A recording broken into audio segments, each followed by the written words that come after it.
Well, hi everybody, welcome to The Firewall. I'm Bill Whittle. Some of you may know by now that I've had a lifelong interest in space exploration, and a few days ago, a friend emailed me a link to a story in Forbes magazine called Avoiding Astronaut Meltdown en Route to Mars. It had to do with astronauts becoming psychologically incapacitated, that'd be freaking out to you and me, on long-duration space missions. It was all right until I got to one sentence that just leapt out at me. It said, astronauts of yore needed the right stuff and rugged individualists did well. Astronauts of the future need to be more like Alan Alda than John Wayne, said Douglas Vaycock, a clinical psychologist at the SETI Institute in Mountain View, California. And then I realized what he was really saying, namely, heroes of the future need to be Alan Alda type, says noted Alan Alda type. Because that's what's really happening here, and it's been happening to our culture for 40 years now. Slowly but surely, beta males have been telling us that what looks like strength, cowboy alpha qualities like running into burning buildings or fighting off Indians or single-handedly saving an entire town as the clock strikes high noon, well, that's not real strength at all. No. Real strength is going to psychiatrists and crying about your feelings and getting in touch with your inner child and all of that. Says who? Says movie writers and psychologists, basically, two of the most beta groups on the face of the earth. It's the revenge of the nerds. So let's start back with the astronauts. If you're on your way to Mars and your life depends on how someone's going to react in an emergency, who would you rather have on board with you? The Alan Alda type, Hawkeye Pierce, funny, interesting, in touch with his feelings, and an alcoholic who's under psychiatric care due to frequent mental and emotional breakdowns brought on by his inability to deal with stress and horror? Or would you prefer an alpha male, a John Wayne type, like old school astronaut Neil Armstrong, who ejected from the lunar landing simulator a tenth of a second before it impacted and then parachuted down through his own fireball, only to be found by his fellow alpha male colleagues about an hour later, calmly sitting at his desk in a jacket and tie, filling out the accident reports?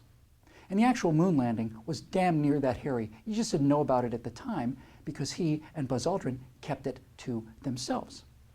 That's what men do. If you're in a town out in the middle of nowhere and a gang of cutthroat murderers decides to come in and murder, rape, and steal, who would you rather have as a neighbor? The scintillating, brilliant, and always entertaining beta god Woody Allen, who will leave a devastatingly clever and hilarious observation nailed to a post outside the saloon, or dull, quiet, alpha male Gary Cooper, who, like Armstrong, has the reserves of strength, courage, and calm to not only save himself, but the entire town. Now, here's where it gets really interesting to me, because even when beta male screenwriters try to mock and ridicule the alpha males, the joke backfires, because no matter how cartoonish and broad they try to make the ridicule, that primal alpha courage and confidence still shines through and defeats them. There are scores of examples, but here are a few of my favorites. Lou Grant was a tough-minded, no-nonsense journalist, back when being a journalist still meant something that required courage and not just lick-spittle ideological conformity. But Ed Asner is a giant liberal crybaby. If Lou Grant and Ed Asner were in the same room at the same time, Lou Grant would kick Ed Asner's ass.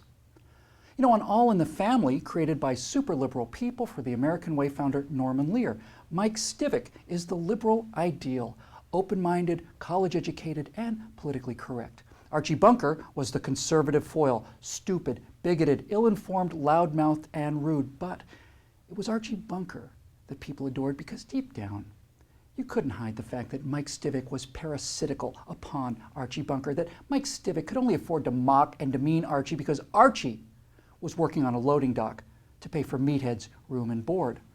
When it was all said and done, alpha male Archie Bunker was 100 times the man that beta male Mike Stivic was, and they both knew it. And so did we. Or take Denny Crane, written as a cartoon conservative, a buffoon, a laughingstock, an absolute parody of alpha male conservatives that nevertheless became a cultural phenomenon, because when you get right down to it, people, or American people anyway, are automatically attracted to the strength and especially the confidence of the conservative alpha compared to the kind of douchey liberalism of guys like William Shatner, let's say.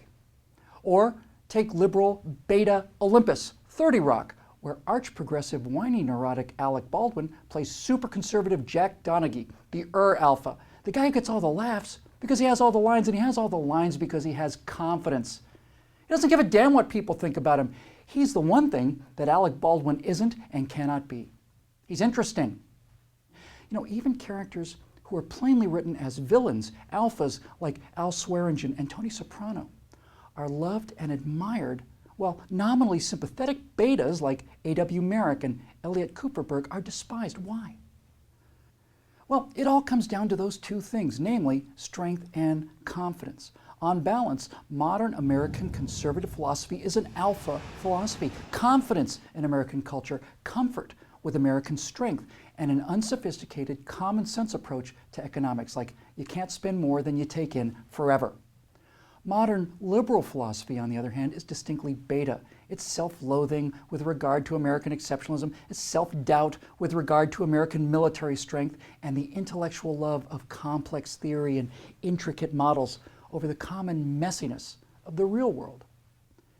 The liberal betas that rule the world of movies, TV, and psychology cannot, when it's all said and done, mock us without making us admirable, competent, and beloved, or promote their own values without appearing weak, ineffective, and guilt-ridden, which is why, kids, it's so mind-blowingly awesome to be a conservative. Why not do yourself a favor and become one today? And if you want to bring alpha qualities back to the movies where they belong, why not check out the link below and go to declarationentertainment.com and become a citizen producer today. I'm Bill Whittle. We'll see you next time on The Firewall.